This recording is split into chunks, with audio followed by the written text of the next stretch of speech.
Hola, hoy iniciamos una exploración detallada de las estructuras algebraicas. Vamos a usar el material, tema 1, grupos.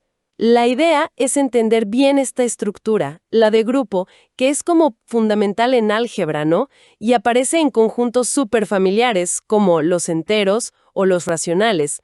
Pero, para llegar ahí, primero necesitamos hablar de un concepto previo, el monoide. Exacto.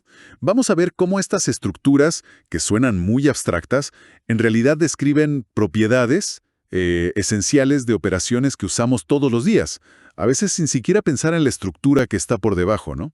Bien, empecemos a desglosar esto. Primero, ¿qué es exactamente una operación binaria? Suena técnico. Sí, pero es súper simple en realidad. Es solo una regla. Tomas dos elementos de un conjunto, aplicas la regla y te da otro elemento del mismo conjunto. O sea, como la suma o la multiplicación de números. Agarras dos números naturales, los sumas y te da otro natural. Eso es. Ah, claro. La suma, plus, el producto, por, en los naturales, n, enteros, z, racionales, q, reales, r, complejos, c. Esas son las de siempre. Y estas operaciones, pues, pueden tener propiedades importantes. Una clave es la asociatividad.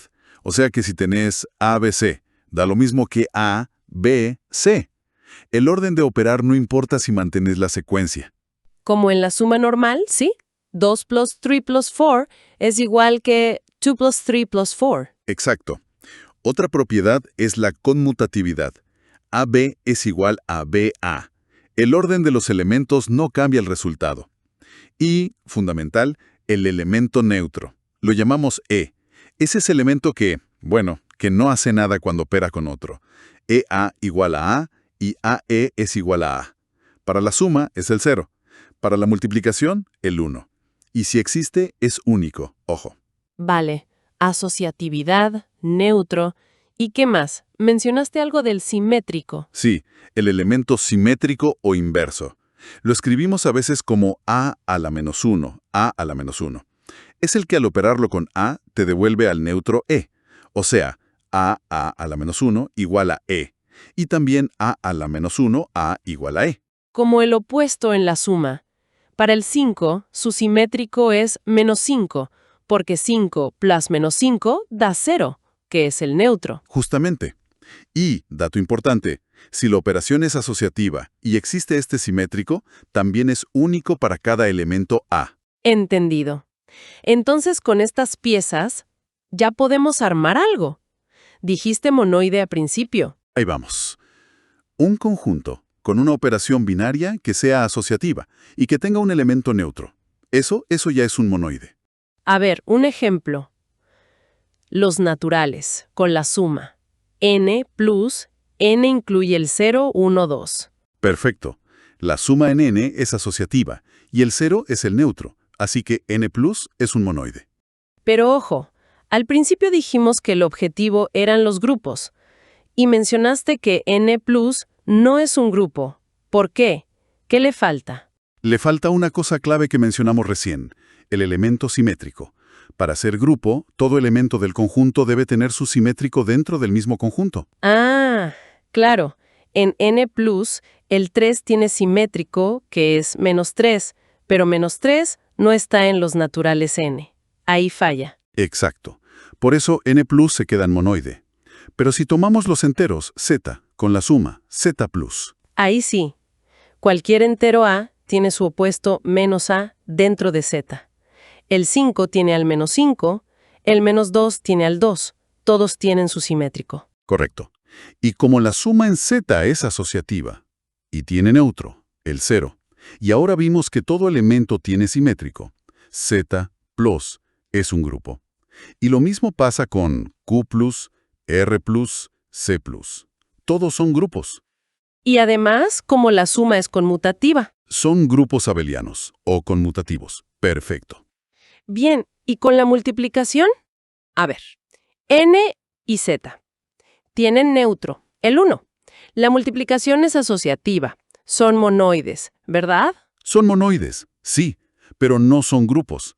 Piensa en el número 2, por ejemplo. Su inverso multiplicativo sería un medio. Y un medio no está ni en n ni en z, así que fallan en la condición del simétrico para todos. Ah. Pero, ¿y si sacamos al problemático? El 0 no tiene inverso multiplicativo. ¿Qué pasa si lo quitamos? Muy buena observación. Si consideramos Q, los racionales sin el 0, R, reales sin el 0, y C, complejos sin el 0, todos ellos con la operación de multiplicación. Ahí sí, todos esos son grupos. Y como la multiplicación de números es conmutativa, son también grupos abelianos. Qué interesante cómo sacar un solo elemento. El 0 cambia todo. Bueno, ya entendimos que es un grupo. Ahora, ¿pueden existir grupos más pequeños viviendo dentro de uno más grande? Justamente, esa es la noción de subgrupo. Imagina que tienes un grupo G. Un subconjunto H de G es un subgrupo si H, con la misma operación que G, también cumple las reglas de grupo. O sea, H tiene que ser un grupo por derecho propio usando la operación heredada de G. ¿Y cómo se verifica eso rápido? Hay un criterio práctico. H debe cumplir 3 cositas. 1. Contener al elemento neutro E de G. 2. Ser cerrado para la operación.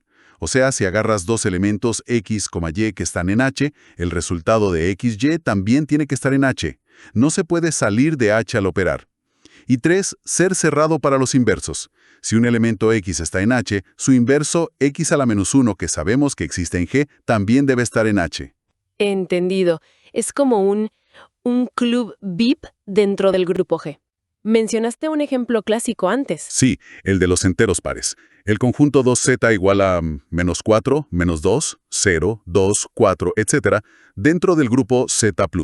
A ver si cumple. Contiene al neutro. Sí, 0 es par. Si sumo dos pares, da par. Sí. Si tengo un par, su opuesto inverso aditivo es par. Sí. El opuesto de 2 es -2. Ambos pares. Cumple. Exacto. 2z+ es un subgrupo de Z+. ¿Y esto de los subgrupos tiene alguna consecuencia importante? Especialmente si el grupo tiene un número finito de elementos. Muchísimas. Y aquí entra uno de los teoremas más elegantes y potentes de la teoría de grupos finitos, el teorema de Lagrange. Lagrange. Suena importante. ¿Qué dice? Dice algo sorprendentemente simple pero profundo sobre los tamaños.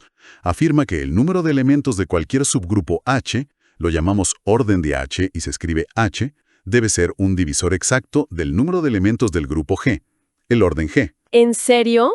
O sea, H divide a G.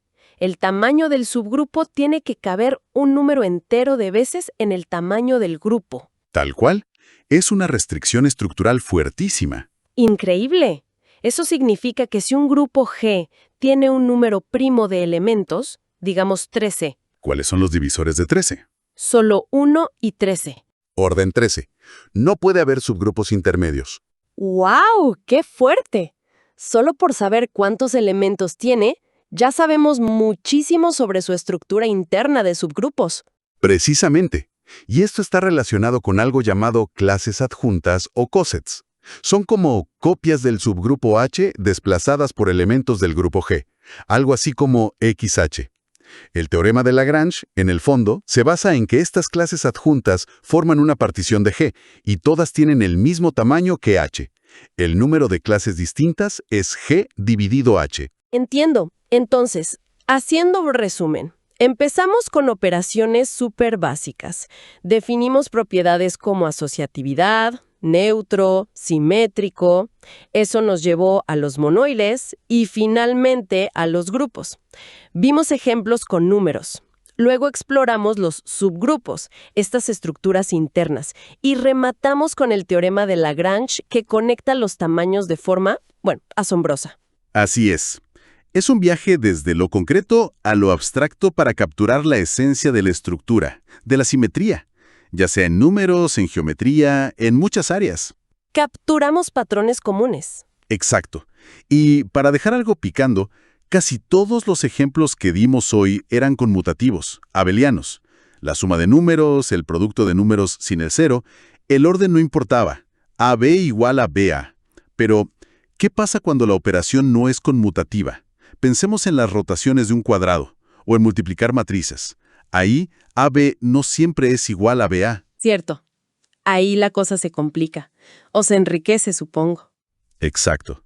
La no conmutatividad abre otro universo de estructuras, a menudo más complejas, pero también muy ricas. ¿Qué implicaciones tiene eso? Es algo, bueno, para seguir explorando, ¿no?